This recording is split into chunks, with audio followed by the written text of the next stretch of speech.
This is Shanghai, the biggest city in the world with more than 24 million people. Although 99% of Shanghai's residents share common roots of Han Chinese descent, there's a surprising demographic, an age-old system that divides this population. On a volunteer trip, the Alliance program took us 2 hours outside of the city to Tianjie Migrant Worker Children's School.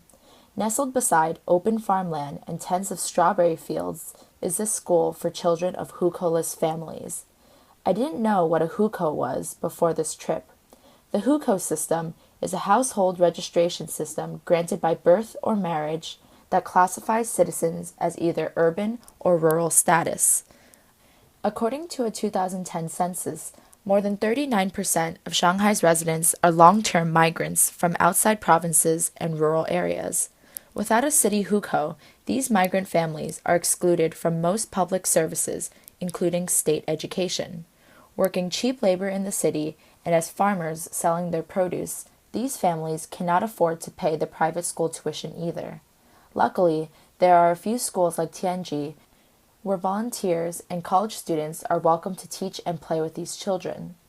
When we arrived, it was so heartwarming to see the faces of the children light up with curiosity.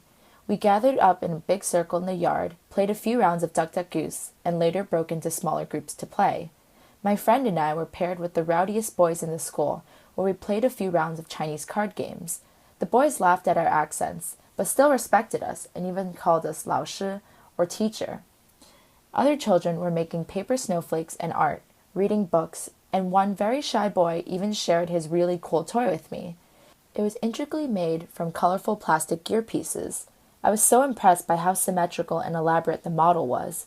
It really made me wish that he had the same education and resources as city children to be an engineer or architect someday.